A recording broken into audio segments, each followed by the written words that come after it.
nome dessa pregação é até a pergunta que ele me fez. Mas e a oração do Pai Nosso? Esse é o nome dessa pregação. Mas e a oração do Pai Nosso? Eu quero ler a oração do Pai Nosso com você. Antes disso, deixa eu dar um panorama da onde está escrito a oração do Pai Nosso. A Bíblia fala que Jesus reuniu seus discípulos, subiu para um monte e foi juntando muita gente, e ele começa a ensinar os valores do reino. É o chamado Sermão do Monte, ou Sermão da Montanha, que está ali em Mateus, em 3 capítulos, capítulos 5, 6 e 7 de Mateus. Então ele vai ensinando sobre várias coisas, ele vai ensinando sobre o casamento, ele vai ensinando sobre como jejuar, ele vai ensinando sobre como você deve ofertar, ele vai ensinando sobre divórcio, e, enfim, são muitos os princípios que o Senhor ensina no Sermão do Monte. E em um momento ele ensina sobre como orar, e ele diz, quando você orar, ore dessa forma. Essa oração é um tipo de oração modelo, mas eu quero poder explicar um pouco mais, com mais profundidade sobre ela. Então diz assim, lá em Mateus 6:9, portanto, orem assim. Pai nosso que estás no céu, que todos reconheçam, a versão que eu vou estar lendo aqui é a NTLH. Não sei se tem aí na projeção, se tiver, coloca para mim. Tem? NTLH, nova tradução da linguagem de hoje. Diz assim, portanto, orem assim, Pai nosso que estás no céu, que todos reconheçam que o teu nome é santo. Venha o teu reino, que a tua vontade seja feita aqui na terra como é feita no céu. Dá-nos hoje o alimento que precisamos. Versículo 12. Perdoa as nossas ofensas, ou perdoa as nossas dívidas, ou perdoa os nossos pecados, como também nós perdoamos as pessoas que nos ofenderam. E não nos deixe cairmos em tentação, mas livra-nos do mal. Pois teu é o reino, o poder e a glória para sempre. Amém. Versículo 14. Porque se vocês perdoarem as pessoas que ofenderam vocês, o Pai de vocês que está no céu também perdoará vocês. Mas se não perdoarem essas pessoas, o Pai de vocês também não perdoará a ofensa de vocês. Então aqui, quando você observa o versículo 14 e 15, porque se vocês perdoarem as pessoas que ofenderam vocês, o Pai de vocês que está no céu também perdoará vocês. Mas se não perdoarem essas pessoas, o Pai de vocês também não perdoará a ofensa de vocês. Então agora chegou numa situação aqui que é aparentemente uma condição. Porque tem uma comparação aqui. Qual é a comparação? A comparação é a seguinte: se você perdoar a ofensa que te fizeram, você será perdoado. Mas se você não perdoar a ofensa que te fizeram, o Pai que está no céu também não vai te perdoar. Então aqui tem uma comparação. Tem ou não tem uma comparação? Tem uma comparação. Essa comparação estabelece uma condição. A condição é sobre o quê? Sobre ser perdoado. Então, quando eu leio isso aqui, parece uma situação que o sangue de Jesus derramado na cruz não é suficiente. É o sangue de Jesus derramado na cruz, somado com mais eu perdoar quem me ofendeu. Aí sim eu sou perdoado. Então quando eu leio isso aqui, e acabo não tendo a percepção correta sobre tudo que esse texto quer dizer, eu posso entender o seguinte, que eu me arrependi, estou coberto pelo sangue do Cordeiro, mas eu ainda não fui perdoado. Eu tenho uma dívida com alguém, uma situação para ajustar, eu ajusto. Agora que eu estou ajustado, eu volto aqui e falo, Senhor, estou lavado, já resolvi o problema, agora eu vim aqui buscar o quê? O meu perdão. Porque é isso que aparentemente está escrito aqui no versículo 14, porque se vocês perdoarem as pessoas que te ofenderam, o Pai que está no céu também perdoará. Mas se você não perdoar, o Pai também não perdoará as suas ofensas. Então, puxa vida, e agora? Eu acho que é essa a pergunta pontual aqui desse domingo. Então, no final, o sangue de Jesus derramado na cruz é suficiente? Alguém pode perguntar ou pensar, puxa, mas nós precisamos continuar falando sobre isso? Já não deu esse tema? Irmãos, esse tema é o que altera a minha vida e a sua. É importante que você saiba o seguinte, que deixar essa... puxa a porta aí que está fazendo barulho, gente. Então, é preciso que eu entenda que o sangue derramado na cruz, ele resolve os meus problemas. A Bíblia fala que quando Jesus morreu na cruz e eu criei, é o suficiente para que eu seja perdoado. Porque a cruz de Cristo marca o quê? Substituição e perdão dos pecados. Substituição por quê? Porque eu merecia morrer, porque o salário do pecado é a morte. Mas Cristo me substituiu. E o perdão por quê? Porque o sangue de Jesus me lava, me limpa. E por conta disso agora eu sou remido, lavado, purificado por intermédio do sangue. Mas a questão aqui é a oração do Pai Nosso. Então quer dizer, é o sangue, mas o sangue não tem todo o poder.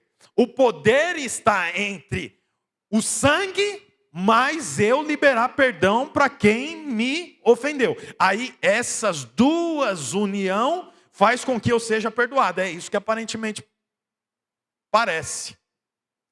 Quando eu leio, é isso. Mas eu quero te fazer uma pergunta. O perdão, irmãos, ele é resultado do quê? Você é perdoado por conta do seu bom comportamento? Não. Eu sou perdoado por conta do meu esforço próprio. Então eu estou me esforçando muito, por conta disso eu sou perdoado. É por isso? Não. O perdão é resultado da vontade própria. Então eu quero muito. É isso? Não. A Bíblia fala, põe para mim Romanos 8, versículo do 8 ao 11. Que eu sou perdoado por conta do sacrifício de Jesus na cruz. Seu sangue derramado me lava de todos os pecados. Então lá em Romanos 8, está aqui já? Vou abrir aqui na minha Bíblia. Diz assim, Romanos 8. Quem é dominado pela carne não pode agradar a Deus. Entretanto, vocês não estão sob o domínio da carne, sob o domínio do pecado, mas do Espírito. Se de fato o Espírito de Deus habita em vocês... E se alguém não tem o Espírito de Cristo, não permanece em Cristo. Mas se Cristo está em vocês, o corpo está morto por causa do pecado, mas o Espírito está vivo por causa da justiça. E se o Espírito daquele que ressuscitou Jesus dentre os mortos habita em você, aquele que ressuscitou a Cristo dentre os mortos também dará vida aos seus corpos mortais, por meio de seu Espírito que habita em vocês. Então quer dizer... eu não estou mais no pecado. O Senhor me deu uma nova vida por intermédio da morte dele na cruz. Então, a morte de Jesus na cruz traz para mim vida e remissão dos pecados. Bom, eu acredito que até aqui não tem novidade. A novidade está em como explicar então Mateus capítulo 6, versículo do 12 ao 15, que diz: se você perdoar quem te ofendeu, você será perdoado. Se você não perdoar, você não será perdoado. Então há uma comparação, há uma condição para que eu seja perdoado. Mas eu quero te explicar por que essa não é a interpretação correta. Deixa eu te fazer uma pergunta. O que alterou ou o que altera a vida de alguém? É o nascimento de Jesus ou a morte de Jesus? A morte. Quando Jesus nasce, a vida de ninguém é alterada. De ninguém. Jesus nasceu, inclusive, num brejo, né? Dentro de uma manjedoura, cercado de animais, escondido, porque estava sendo ameaçado pelo rei de matá-lo. Então ele nasce e ele não muda a história de ninguém quando ele nasce. Ainda a história de Jesus não é registrada dos 12 aos 30 anos, não tem registro. Dos 0 anos de idade até os 12 anos tem um registro de Jesus. Dele dentro de uma espécie de igreja na época, ensinando quem naquela época ensinava. Depois disso, o próximo registro já é Jesus com 30 anos. Então assim, praticamente dos 0 aos 30 anos não há registro bíblico do que Jesus fez. Por quê? Primeiro, porque a Bíblia não é uma agenda, onde está descrito tudo que Jesus fez. Então, o que Jesus fez ali nesse período, não está registrado, porque ele teve uma vida de homem. Ele se submeteu ao seu pai, ele teve que ir para a escola, ele teve que... Tanto que com 12 anos aparece Jesus, em que momento? Na festa, onde todo mundo se dirigia para Jerusalém. Daqui a pouco está todo mundo voltando para Galiléia, a mãe dele fala assim, ué, cadê Jesus? Cadê Jesus? Já aconteceu isso com você que é mãe? No shopping, na praia? Cadê Jesus? Cadê Jesus? José, Jesus, eu dei para você. Não, deu para mim não. Dei, eu falei, leva José para depois daquele camelo ali, eu te dei. Aí José falou, não, para mim não deu. José, cadê Jesus? Eu não sei. Aí eles começam a procurar Jesus. Aí eles acham Jesus lá dentro do... Como é que chama? Sinagoga, ensinando. Aí vai lá, o que você está fazendo aí, Jesus? Vamos embora! É a hora, vamos, tem que almoçar. Aí Jesus vai. Por quê? Porque a vida de Jesus era uma vida comum, até os 30 anos. Com 30 anos, Jesus começa o ministério dele. Formando uma equipe com 12 pessoas, ensinando o Sermão do Monte, como eu falei, e ele começa então a manifestar. Mas toda essa história ainda não é nova aliança. Porque a nova aliança não começa com o nascimento de Jesus. A nova aliança começa com a morte de Jesus. Até que Jesus morresse, todos ali estavam ainda submetidos à lei do Velho Testamento. Quantos estão entendendo o que eu estou falando? Então não é nova aliança até que Jesus morresse. Tanto que nós vemos na Bíblia que Jesus falando assim, que ele cumpria todas as leis. Jesus cumpria todas as leis. Né? Então, por que era assim? Porque ele estava debaixo do Velho Testamento. Mas, quando Jesus morre na cruz, tudo é alterado. Por quê? Porque, como eu já falei para você, Jesus é o último cordeiro. Ele morre, o sangue é derramado na cruz. Daquele momento em diante, uma nova realidade é estabelecida. Qual realidade? Os homens não são mais aceitos por intermédio do sangue de animais. Os homens agora são aceitos por intermédio do sangue de Jesus. Anteriormente, os homens tinham que sacrificar animais. O sangue dos animais cobria o pecado deles. O pecado estava lá? Sim ou não? Estava, mas estava coberto. Quando Jesus morre, ele não cobre o sangue, quando Jesus morre, o sangue de Jesus não cobre o pecado, remove o pecado. Portanto, Jesus morre, e ele morre pelos pecados de Adão. Ele morre pelos pecados de Moisés. Ele morre pelo pecado de Abraão. Ele morre pelos pecados de Davi. Por quê? Porque todos esses homens do Velho Testamento tinham o pecado coberto por sangue de animais. Lembra que eu falei? Adão e Eva pecou. Logo em seguida, a Bíblia fala que um animal foi sacrificado. E eles se cobriram com a roupa do animal. Naquele momento o sangue é derramado. E eles agora estão cobertos. É o símbolo do pecado. O pecado está agora coberto. O pecado está lá? Sim. O pecado de Davi está lá? Sim. O pecado de Moisés está lá? Sim. Mas está coberto pelo sangue de animais. Porque para a remissão do pecado precisa ter derramamento de sangue. Mas a Bíblia diz que com 33 anos, Jesus foi para a cruz. E ele morreu. Nesse momento o sangue é derramado. Com o sangue de Jesus derramado, o pecado de todos esses antepassados não são mais cobertos. São descobertos pelo sangue dos animais e removido por um sangue superior ao sangue dos animais, que é o sangue de Jesus. Então você percebe que Jesus ter nascido não altera a realidade, não altera a dispensação. Antes a dispensação era da lei, então tinha leis para ser seguida. E quando alguém quebrava uma lei, ele pagava por aquilo que ele tinha feito. Então, um filho que havia desobedecido o pai deveria ser apedrejado. Essa era a lei.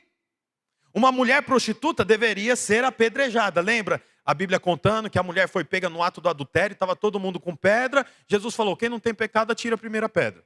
Por quê? Porque a lei dizia isso. E com Jesus ainda havia lei. Naquele momento havia lei. Por isso que eles pegam a pedra. Mas quando Jesus morre na cruz, então agora o sangue de Jesus purifica todos os pecados. Amém, gente? Até aqui?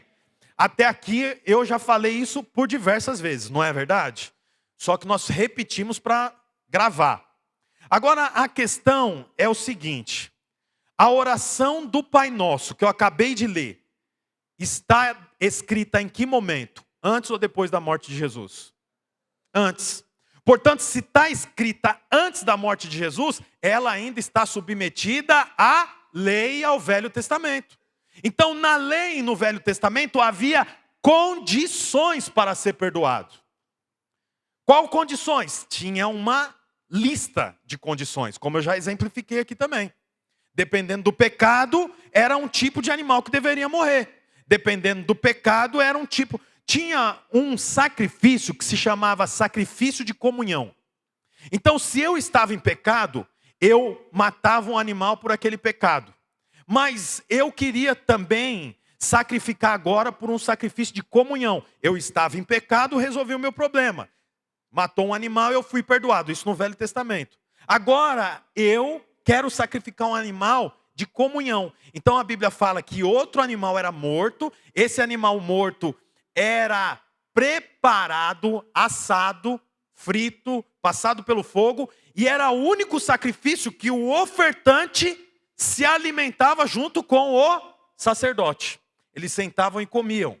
Significava o quê? O Senhor me perdoou, agora que eu fui perdoado, eu tenho comunhão. O sacerdote é o representante de Deus, eu sou o pecador, nós vamos comer. E eles comiam junto. Isso tudo está relacionado ao quê? A leis, preceitos, para que eu pudesse me achegar ao Senhor. E hoje, como é? Hoje, por intermédio do sangue de Jesus, eu, segundo a Bíblia diz, posso me aproximar confiadamente no Senhor. Não há mais barreira, não há mais intermediário, não há mais sacrifício. Por quê? Porque Jesus sacrificou. Mas no Velho Testamento não era assim. Havia comparações, pecado, sacrifício. Para esse pecado não é esse sacrifício, é esse. Quando nós lemos o Novo Testamento, quando nós lemos a oração do Pai Nosso, o que está descrito lá? Olha, se você perdoar, você vai ser perdoado. Se você não perdoar, você não vai ser perdoado. Mas isso que nós lemos lá em Mateus 6, 14, 15, está antes ou depois da morte de Jesus? Antes da morte. Portanto, há condições para acessar o pecado, para ser perdoado. Quantos estão entendendo? Você vai entender melhor agora. Lá em João, no capítulo 16... Jesus está na semana que ele vai ser crucificado. E ele fala algo novo para os discípulos. Nunca antes dito. Inclusive esse texto que eu vou ler, explica por que quando eu e você oramos, nós falamos em nome de Jesus. Quando nós oramos, nós não falamos? Senhor, nós abençoamos, declaramos que o Rafa e a Kátia vai ser uma bênção lá em nome de Jesus. Nós apresentamos o Caio aqui, declaramos que a Stephanie e o Rodrigo serão bons pais em nome de Jesus. Por que nós fazemos isso? Antes desse texto, ninguém orava em nome de Jesus. Mas depois desse texto, agora o Senhor fala, vocês têm que orar em meu nome. Vamos ler lá em João 16, 22. Diz assim, ó. Vou ler até o 25. João 16, a minha versão é a NTLH, que eu coloquei aqui para facilitar o entendimento. Assim acontece também com vocês. Agora estão tristes, mas eu os verei novamente. Por que Jesus está dizendo isso? Porque ele está anunciando para os discípulos sobre a morte dele. Os discípulos estavam tristes. Jesus fala, vocês estão tristes agora, mas nós nos veremos novamente. Olha a continuação. Aí vocês ficarão cheios de alegria e ninguém poderá tirar essa alegria de vocês. Olha o 23. Quando chegar aquele dia, que dia que é? Quando ele está dizendo aqui, quando chegar aquele dia, qual dia? O dia da crucificação e morte de Jesus. Vocês não me pedirão nada. E eu afirmo a vocês que isso é verdade. Se vocês pedirem ao Pai alguma coisa em meu nome, Ele lhes dará. Por quê, gente? Jesus tinha 12 discípulos. Faltava pão, o que os discípulos faziam? Ia lá para Jesus. Jesus, dispensa o pessoal, está faltando pão. Alguém ficava lá gritando, Jesus, tem compaixão de mim, Jesus, tem compaixão de mim. O que os discípulos faziam? Ia lá e resolvia o problema? Vem aqui. Em nome de Jesus, era isso que eles faziam? Não, o que eles faziam? Jesus, tem um cego lá, ó, está gritando seu nome. Vinha uma mulher, encostava em Jesus, parava tudo. Os discípulos iam lá e falavam, você está curado em nome de Jesus? O que eles faziam? Jesus, como é que nós vamos fazer? Nicodemos está esperando para ir lá na casa dele, a mulher encostou no Senhor. Espera aí que eu preciso resolver esse problema. Então, os discípulos chamavam por Jesus. O que Jesus está dizendo aqui? Ó? Quando chegar aquele dia, o dia da morte, crucificação, vocês não me pedirão nada. Porque até aqui eles pediam tudo para Jesus. E eu afirmo a vocês que isso é verdade. Se vocês pedirem ao Pai alguma coisa em meu nome, Ele lhes dará. Olha a continuação. Até agora vocês não pediram nada em meu nome. Então aquela oração do Pai Nosso é em nome de Jesus? Não. Até agora vocês não pediram nada em meu nome. Olha agora. Peçam e receberão para que a alegria de vocês seja completa. Jesus terminou dizendo, eu digo essas coisas a vocês por meio de comparações. Lá em Mateus, na oração do Pai Nosso, tem o que lá? Comparação. Olha só. Eu digo essas coisas a vocês por meio de comparações, mas chegará o tempo em que não falarei mais por meio de comparações, pois falarei claramente a vocês a respeito do Pai. Então você percebe a mudança que tem, e isso não é para esse momento aqui, esse é para um momento daquele dia. Qual dia? Da morte de Jesus. Então o que está acontecendo aqui? Jesus está falando, olha, vai chegar o dia, eu vou embora, vocês vão ficar tristes, mas depois vocês vão se alegrar. Porque vocês não vão pedir mais nada para mim. Vocês vão pedir diretamente ao Pai, usando o meu nome. Por que é usando o meu nome? Lembra aquela história? Eu sou pecador, estou devendo para Deus, estou devendo para o Pai. Jesus, que é perfeito, vem e me representa. A Bíblia diz que por meio do pecado de um só, todos nós nos tornamos pecadores. É a representatividade. Nós fomos representados por Adão. É justo ser atribuído a mim pecado por conta de um único homem? Não é justo. Mas a Bíblia diz que vem Jesus. E a Bíblia diz o quê? Que por meio da justiça de um, todos nós fomos feitos justos. Os irmãos estão me acompanhando? Então, eu sou pecador, miserável, por causa de Adão. Mas agora Cristo vem e me representa.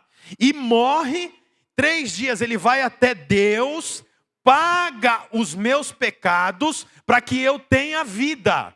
Agora, eu que era pecador, posso ser perdoado, abençoado, próspero, não por conta de mim, mas por conta do meu representante.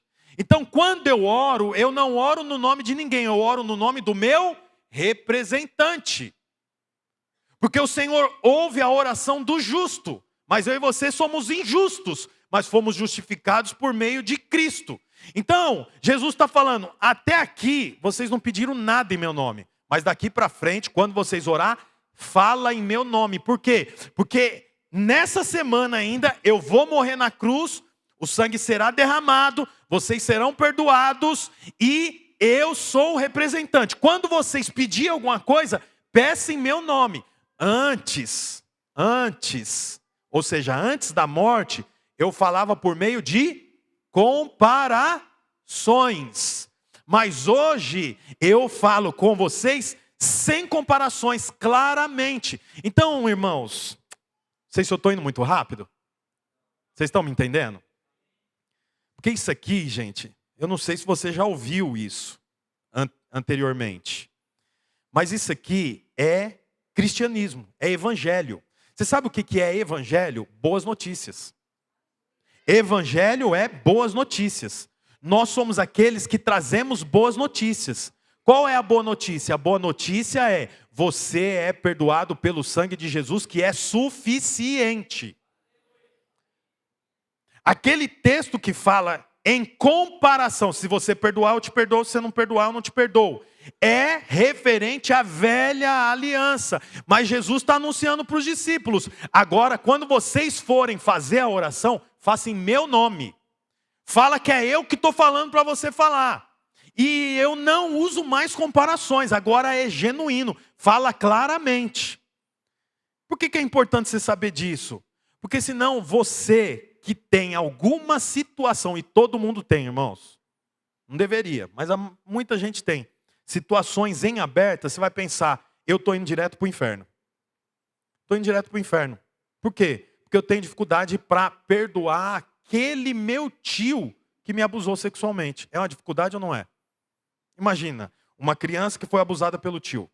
O tio morreu, não teve a oportunidade de pedir perdão. Como é que faz? Para ela não tem chance. Por que não tem chance? Porque segundo o que está escrito em Mateus 6,15 se você não perdoar, você não recebe perdão. Então quer dizer que essa pessoa agora está na morte, por completo, não tem o que fazer. Quantos estão entendendo o que eu estou falando? Então esse texto, ele não diz sobre isso, mas eu quero ler uma outra coisa com você. Abre a sua Bíblia em Efésios 4:32. Efésios 4:32. Diz assim, sejam bondosos e compassivos uns para com os outros, perdoando-se mutualmente, assim como Deus os perdoou em Cristo. Então você percebe que o Senhor me perdoou e eu fui perdoado, por isso eu perdoo. Não é ao contrário. Não é eu perdoo aqui e vou lá receber o meu pagamento de perdão. Não, a Bíblia diz aqui, perdoem-se mutuamente, assim como Deus os perdoou em Cristo. Então, o perdoar, o liberar perdão, não é uma condição para ser perdoado. O liberar perdão é só a realidade daquele que é perdoado. Eu não libero perdão para ser perdoado, porque eu fui perdoado é que eu libero perdão, é invertido. Não é uma resposta, como eu estou dizendo. Eu vou lá e libero perdão para o meu pai, que não foi um bom pai, foi um alcoólatra. Então eu estou aqui na igreja, eu ouço isso, aí eu penso o quê? Puxa vida, eu estou num pecado então. Aí eu vou lá, pai, você lembra? Vou lá no sertão nordestino, encontro ele, de repente até alcoolizado ainda, porque não saiu, pai, eu vim aqui para liberar perdão para você. Aí eu liberei perdão, agora eu volto lá e falo, Senhor, agora você pode me dar o perdão. Não, eu faço isso por causa do que eu recebi aqui. O liberar perdão é a realidade daquele que nasceu de novo. Mas eu não libero perdão para nascer de novo. É invertido, porque eu nasci de novo, eu libero perdão. Olha a continuação. Outro texto que eu quero ler com você. Colossenses 3:13. Colossenses, capítulo 3, versículo 13. Suportem-se uns aos outros e perdoem as queixas que te fizeram uns para com os outros. Perdoem como o Senhor lhes perdoou. É a mesma coisa. O Senhor perdoou, então por isso é que eu perdoo. Não há nenhuma condição para o perdão. Abre também a sua Bíblia em Mateus no capítulo 18. Mateus 18.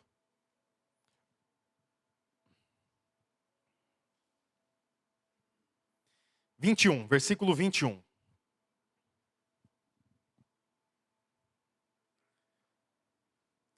Diz assim, Então Pedro se aproximou-se de Jesus e perguntou, Senhor, quantas vezes deverei perdoar a meu irmão quando ele pecar contra mim? Até 7 vezes? Jesus respondeu, eu digo a você, não até 7, mas até 70 vezes 7. Olha agora, ele vai contar uma parábola. Por isso, o reino dos céus é como um rei que desejava acertar contas com os seus servos. Quando começou o acerto, foi trazido à sua presença um que lhe devia uma enorme quantidade de prata. Como não tinha condições de pagar, o Senhor ordenou que ele, sua mulher e seus filhos e tudo que ele possuía fossem vendidos para pagar a dívida. O servo prostrou-se diante dele e lhe implorou: tem paciência comigo, eu te pagarei tudo. O senhor daquele servo teve compaixão dele, cancelou a dívida e o deixou ir. Mas quando aquele servo saiu, encontrou um de seus conservos, que lhe devia 100 denários. Ele deveria uma multidão de prata, mas esse deve 100 denários, que corresponde a um dia de trabalho. Aí fala assim, aonde que eu estava? Qual versículo? 28. Mas quando aquele servo saiu, encontrou um dos seus conservos, que lhe devia 100 denários, agarrou no pescoço e começou a sufocá-lo, dizendo: pague-me o que me deve. Então seu conservo caiu de joelho e implorou-lhe: tenha paciência comigo e eu pagarei a você. Mas ele não quis. Antes saiu e mandou lançá-lo na prisão até que pagasse a dívida. Quando os outros servos, companheiros dele, viram o que havia acontecido, ficaram muito tristes e foram contar ao seu senhor tudo o que havia acontecido. Então o rei chamou o servo e disse: servo mau, cancelei toda a sua dívida porque você me implorou. Você não devia ter tido misericórdia do seu conservo como eu tive de você? Irado, seu senhor entregou-os aos torturadores, até que pagasse tudo que devia. Assim também fará meu Pai Celestial a vocês, se cada um de vocês não perdoar de coração o seu irmão. Então, o que está dizendo aqui, gente? Alguém devia uma boa quantidade, não tinha como pagar. Ele foi lá, se prostrou e pediu misericórdia. O Senhor, o rei, falou: está perdoado sua dívida. É um dinheiro absurdo, mas você está perdoado, vai embora. Ele vai embora. Quando ele sai do palácio, ele encontra quem? Passando na rua, um que devia para ele. Ele pega o cara pelo pescoço, agarra e fala: você vai me pagar, você vai me pagar, você vai me pagar. Eu não tenho dinheiro, então é o seguinte, manda prender. Aí ele prende, só que essa informação chega para o rei. O rei chama ele e fala: não cancelei sua dívida? Por que você não fez o mesmo com o outro que devia para você? Agora você que vai ser preso, até que a sua dívida seja toda paga por você. O que é isso aqui, gente? É a mesma história. Um perdoou, o outro não perdoou. Um foi perdoado pelo rei. Você entendeu a parábola, né? Um foi perdoado pelo rei, mas ele não perdoou o outro. Então quer dizer, ele recebeu o perdão na vertical, mas ele não deu o perdão na horizontal. Recebeu aqui, mas não deu aqui. Por que tem essa diferença entre um e o outro? Porque esse que devia muito, apesar de dever muito, sabe qual que é o pensamento dele? Eu fui perdoado, mas eu merecia. Eu merecia ser perdoado. Porque eu devo, mas eu devo só para um. E eu devo para quem tem muito. Então, realmente eu não deveria dever, mas eu nunca devi para ninguém. Agora eu fui perdoado, mas também o que eu já fiz para esse rei, né? O que eu já participei do reinado dele. Então, na cabeça dele, não é favor, é merecimento. Eu mereci ser perdoado. Agora o outro, que é quem deve para ele pensa o quê? Esse aqui não merece. Então ele vai ter que me pagar. Por conta disso, o rei faz ele voltar para trás e a dívida dele, então, não é prescrita. É assim que fala? Não prescreveu. A dívida dele continuou. Por quê? Porque ele acha que a dívida dele havia sido perdoada, mas porque ele merecia. Não por causa de um favor. Como ele merece, então ele vai avaliar quem merece e quem não merece.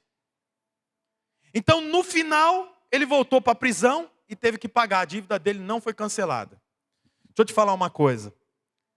A minha dívida, que é o meu pecado, só é perdoado quando eu tenho convicção que é favor. Enquanto eu achar que eu mereço o perdão, a dívida não é cancelada. É por isso que tem tanta gente, crente, pensando se está indo para o inferno ou não. Por quê? Porque pensa que é por merecimento. Então tem hora que ele pensa, estou indo para o céu. Ufa, estou indo para o céu, domingão, meio-dia, não deu nem tempo de pecar, saí de um culto maravilhoso. Aí vai assistir o jogo, o time dele perde, ele começa a falar um monte de palavrão. Daí ele fala, estou indo para o inferno. Estou indo para o inferno, mas eu não tenho coragem de pedir perdão agora. Falei palavrão 4h30, vou pedir perdão 4h40? Não dá, tem que esperar. Aí ele vai pedir perdão lá pelas 20 horas. Aí ele termina e fala o quê? Ufa, estou indo para o céu de novo. Graças a Deus, estou indo para o céu. Então ele fica numa vida assim, estou indo para o céu, estou indo para o inferno. Estou indo para o céu, estou indo para o inferno. Porque na cabeça dele é merecimento. Então se ele fez algo errado, ele não merece ir para o céu. Por quê? Porque ele pecou. Mas quando ele faz a coisa certa, então agora ele merece. Ele está indo para o céu. Como ele pensa assim, é assim que ele trata a pessoa. Ele não pensa que é pela misericórdia, que é pelo favor. Então, quando alguém prospera, a pessoa fica como? Fica mal. Não sei como prosperou, deve estar roubando. Deve estar falando, chegou agora na igreja, já está... Eu estou na igreja há 20 anos e não prospero como ele, que está há 2 anos. Já é líder. Ah, essa igreja perdeu o padrão mesmo. Estou aqui há 15 anos e não sou líder. Esse aí chegou, 1 ano já está liderando. É por quê? Porque na sua cabeça é merecimento. Então eu tenho que fazer alguma coisa para Deus me dar. Então eu tenho que perdoar o meu pai lá no sertão do Nordeste para voltar aqui e falar, Senhor, fiz o que era para fazer, você me perdoa agora? Por quê? Porque na cabeça é merecimento. Mas a Bíblia diz que aqueles que acham que merece vai ter que pagar a dívida. Tem que pagar a dívida. Por quê? Porque você não perdoou, porque você acha que o outro não merece. Então, de quem que a dívida é perdoada? Quem são aqueles que são limpos? Aqueles que reconhecem que a dívida é alta, mas não pode pagar, e então eles pedem para o seu representante, o representante os perdoa, e agora ele sabe, eu não merecia, mas o Senhor me limpou, o Senhor me purificou. O Senhor me deu vida novamente, o Senhor me deu prosperidade novamente, mas eu não mereço. Agora aquele que acha que eu tenho uma empresa, eu tenho os funcionários, eu lutei muito, eu fiz Senai, eu fiz, como é que é aquele outro curso lá? Que empresário tem que fazer lá? Esqueci. Sebrae, eu fiz Sebrae, eu fiz não sei o que das mulheres empreendedoras, eu fiz, então tudo que eu tenho é meu, eu consegui. Então você vai ter que pagar a dívida. Por que você vai pagar a dívida? Porque é merecimento. Irmãos, deixa eu te falar uma coisa, nada é por merecimento. A Bíblia diz que nós não conquistamos, nós recebemos. Se eu recebi, é gratuito. Se é gratuito, não é pagamento, é favor. Não pense você que você merecia ser salvo, que você merecia fazer mais 1 ano de vida, que você merecia ter um filho saudável, que você merecia ter um casamento bom. Eu não mereço esse tipo de amizade, eu não mereço esse tipo de família. Você merece junto comigo a morte, mas o Senhor não dá o que nós merecemos, Ele dá o que nós não merecemos. Por isso que a nossa dívida é quitada. A Bíblia fala aqui que Ele chama o homem de novo, e fala o que para o homem? Assim irado, entregou-os aos verdugos, até que pagasse tudo que devia. Já que você acredita que é por merecimento, então você vai viver escravo disso e agora você vai ter que pagar tudo que você deve. Agora, se você crê que é a favor, você está livre, vai viver sua vida. Mas compartilha disso. Esse homem não teve que pagar a dívida porque ele não perdoou o outro. Ele teve que pagar a dívida porque ele não entendia o que era favor. Vocês perceberam?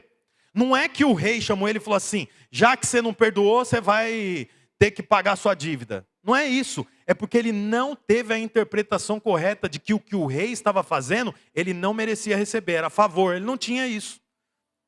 Por conta disso, ele foi cobrar o homem. Já que você não acredita, não crê no favor, então você tem que pagar.